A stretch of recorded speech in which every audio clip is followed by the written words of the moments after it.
well, in terms of the actual show, it was not as bad as I expected. And do keep in mind, folks, this is the worst version of these regulations we're going to get. It'll only get better from here. Because even though the FIA was really all about safety, in fact going as far as taking out one of the straight modes in FP3, the teams were able to lobby it back enough to get 5 straight modes back into the session. But the very fact that we got this quibble between, oh, are we going to have a straight mode activation point at that back straight, tells you all you need to know, that even the FIA is still a little bit like, oh, we're not exactly sure what's going to happen with these rules. There's still a long ways to go, but I can still say with confidence that this is not nearly as bad as 2014. There is something to work with, and the crowd was plenty satisfied, as we'll talk about in Q3 later.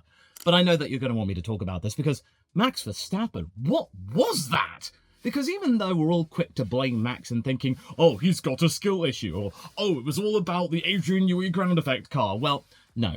As was pretty much disputed very quickly, it was down to a mechanical issue where the rear just completely locked out on him. He had nowhere to go, and there's even a little bit of a question mark as to whether or not he injured his hand in some shape or form, due to him gallantly not taking his hands off the steering wheel, or at least his thumbs. So he was nursing them, so hopefully he's not hurt himself. But either way, this was not ideal, but as his teammate was able to show later on, that car has some pace. Not quite as good as Mercedes, but certainly a lot more than Red Bull probably expected, as well as its sister team. So there's a lot to say about what Milton Keynes was able to do.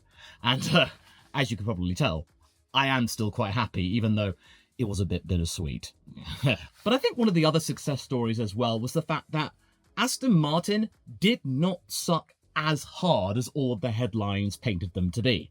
There's a big video in all of that, and it wouldn't surprise me at all if Papa Stroll, in a fit of pique, decides to drop Honda within the next year or two. You thought Zach Brown and McLaren were angry at Honda.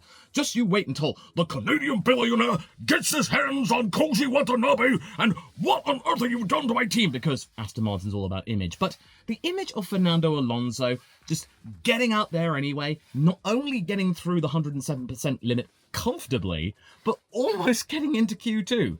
That was crazy. Under 3 seconds behind the fastest time. The spread, in terms of who actually got into Q2, was not nearly as bad as expected. So you really got to give points for Fernando Alonso here. I don't know what this team would do without him, because he's just riding through the pain. In fact, he's just saying, oh, it's not a big deal. It's adrenaline will get me through. As in, like, he's got balls, man. This team really needs him right now, because, well, Stroll didn't even qualify. And, I mean, we'll get on to Alpine in a moment, but they've seriously dropped the ball. Maybe it was not all about the power unit after all. This might be a McLaren 2018 situation, which, ironically, Renault did highlight for us all, so that in of itself is weird. Yes, the Mercedes did show off the pace, and the McLarens were certainly up there, and Ferrari did sort of fall off a little bit, although they did use a very interesting tactic, which would not surprise me if we see time and time again in Q1, at least with the Big Four. Considering that we got the Cadillacs and the Aston Martins at the moment taking up 4 spaces in the Q1 drop zone, there's only going to be really 2 who's going to fall out. Well, I mean, with Carlos Sainz continuing to have problems, there was only 1 spot which was really up for grabs, and that was taken up by Alonso, and then Verstappen having his crash. There wasn't really that much jeopardy, so Ferrari just gave it a go. I think it might actually hold out, because as the commentators were saying, it might be more to do with the way you deploy your energy rather than the small difference between the C5 and the C4 tyre. That's going to be another strategic twist that we might be getting ourselves used to.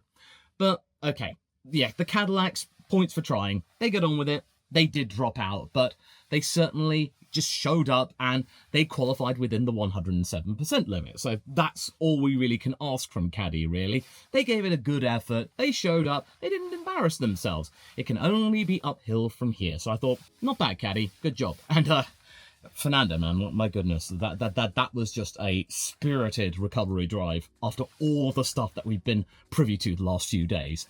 Then it gets into Q2, and as I touched upon, Alpine. I don't know what to do here. Something tells me that we probably might get Christian Horner swooping in to try and recover this. Well, I don't even know what this is. Because we all thought that in terms of development, Alpine might have stumbled upon something when it came to their trick rear wing, going a very different direction in regards to deploying the active aero mode at the back. But as it goes to show, they still got a long ways to go to recover their entire structure from within in terms of the aero and the chassis department, because, well, they've got plenty more cash coming in from Renault to be able to do that.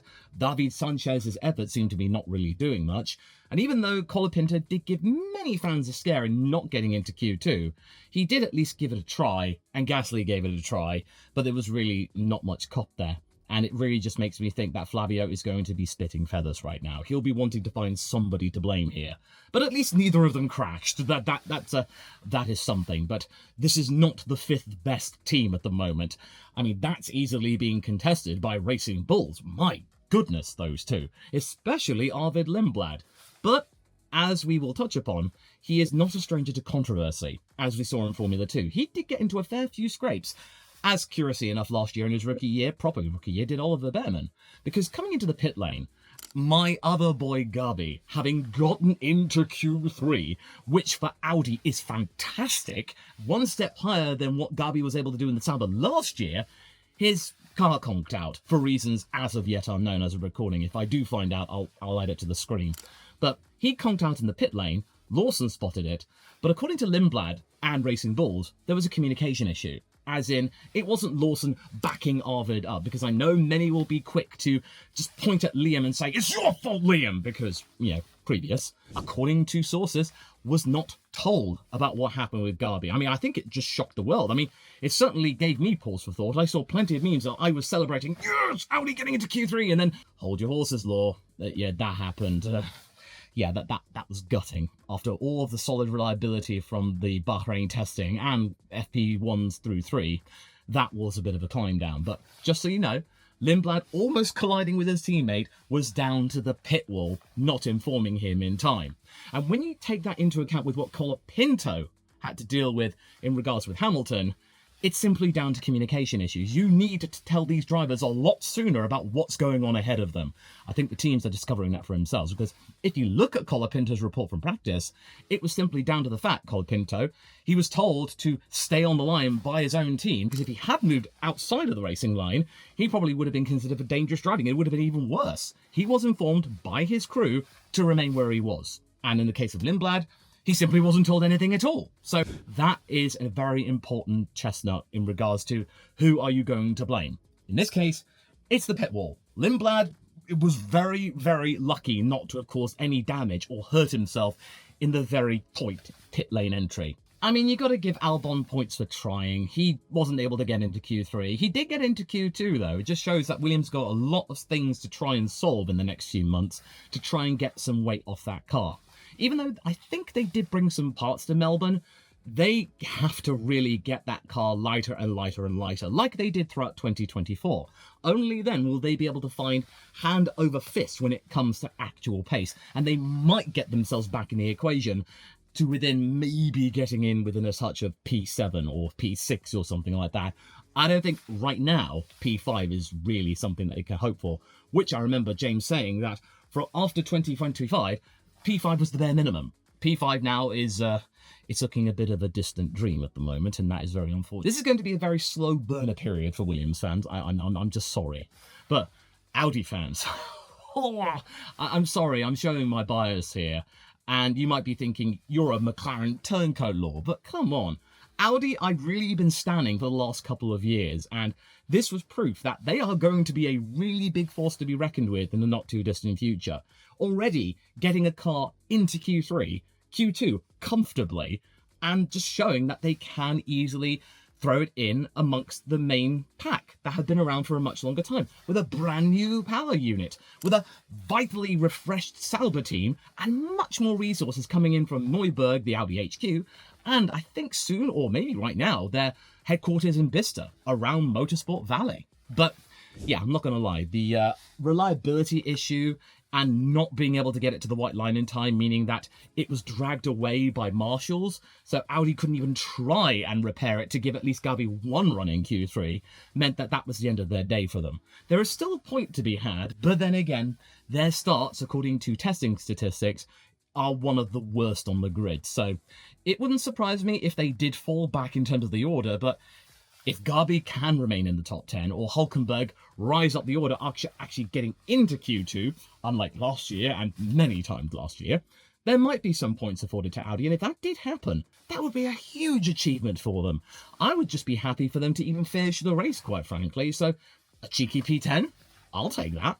But now we must get into Q3, because that's the real bread and butter here, and yes, sure enough, Mercedes did look dominant. However, that's not the main story here, because as of recording this very video, things are not looking so smooth for Toto's squad, because even though I must give them a huge amount of kudos for getting Kimi Antonelli to Q1 at all after his shunt in FP3, Toto giving him a very much needed pep talk. Yes, Kimi did ascend to the front row alongside George Russell within, I think, 2 to 3 tenths.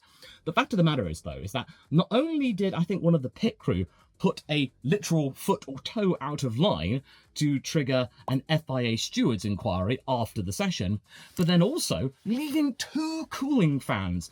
And that probably would have been a hefty fine on its own, but the fact that Lando Norris hit that, luckily, primarily with his front left tyre, and only clipping the front wing just a little bit, I really do think on the grounds of safety, Mercedes will be docked a grid place, or maybe 2, or I think according to the rules, a maximum of 3. Even if they don't get that, it's going to be a very shoddy impression in terms of overall competence, Toto. That's what you were really trying to bank on this season. This was a rookie error. This was a really big, glaring oversight. 2 fans, one of them actually landing on the track and being obliterated into smithereens? That's just bad form there. What that might entail is the other standout story of Q3 was that Isack Hadjar, Max Verstappen's teammate, got into the top 3. Very, very close, but he still did it. He bested the Ferraris, he bested the McLarens. There's potential in that Red Bull car just yet, and it didn't come from the Dutchman. So maybe, just maybe, the second seat curse might be on its way out. Isack might have been able to help Red Bull crack it, or at least he's much closer to Max. It does make you wonder where Max might have been had he actually not had that mechanical issue and crashed out of Q1. But the other story is that Ferrari were just simply not there. Even though we all thought at testing that they were going to be the stars of the show, they were very much within the middle of the Q3 roster. But granted, given their race starts, as we've seen from practice at Melbourne and at Bahrain, they are very much going to be thinking, P4, P7, that's fine. I mean, it might be P3 for Leclerc if Kimi gets a 3-place grid drop. This might throw a cat amongst the pigeons. Just because George Russell got onto pole doesn't necessarily mean he'll remain in P1, even though he is a dynamite when it comes to race starts himself, George. And as for the McLarens, even though they were punching much above their weight, they are still in the running in maybe making a case for being the 3rd best team right now. But Piastri was able to use the hometown hero advantage to be able to pip himself ahead of Lando. And throughout the entire session, he just looked more planted, whereas Lando, it was just one thing after another for him, quite frankly. Him not feeling quite as settled with the MCL40 as his Australian teammate. How that will translate throughout the season, it remains to be seen. It might be just a case of Lando getting himself up to speed, whereas Piastri was just already on it. Things might start to converge as the season progresses, or maybe we might see, like last year, a sudden surge if a certain mechanical part is afforded to Lando, and it just transforms his feeling and vibes with the car. So it's too early to say who has the exact advantage, but first blood goes to Piastri in that regard. And then the 2 racing bulls. I mean, Lawson just about out-qualifying Lindblad at the 11th hour, albeit by over a second, but the fact that Lindblad was even in the equation at all should give Liam Lawson the heebie-jeebies, because we've all got Nicholas Solov in our minds in F2, and if he wins the F2 championship this year, I would very much be concerned for the Kiwi, even though Red Bull is not nearly as cutthroat as it was just 6 months ago or something. The fact remains is, though, is that I really did enjoy this qualifying session. It was quite tense. There were mistakes along the way.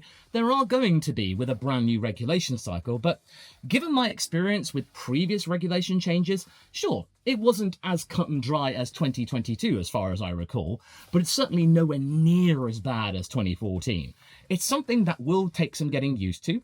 There will be many who are railing and raging against the system for the fact that in this era of Formula One, as of now, you have to slow down going into high-speed corners to try and get enough recharge for the remaining sector of the lap. But this is all just finding their feet right here. The regulations will be modified over time. They will be afforded means to upgrade their systems. The race starts, I think the teams will be able to patch it or make better use of the turbos or the MGUK they've already got. The FIA might be able to provide some development tokens to improve the race starts and the spectacle. And if we do see a reduction of 350 kilowatts to 250, we might no longer see situations where teams and cars are compromised in terms of having to slow down lifting and coasting. It's just going to take time to get some real-world data, but it's nowhere close to the disaster many were fearing. The teams being so paranoid it was going to be 2014, they commissioned Barcelona, the Circuit de Catalunya, to have that shakedown in the first place.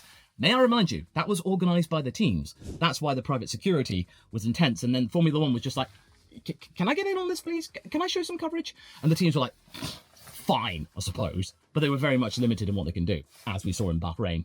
And Australia, even though the optics are very much from the FIA and Formula One management to really show that everything is fine, I genuinely believe, as I saw in qualifying, everything is not looking that ropey. It's looking okay. This is a good baseline, and even though Mercedes are showing themselves to be the favourites, it's not as imposing as I thought it would be. I thought it was going to be over a second or something like that. The actual spread, 4 seconds, not that terrible.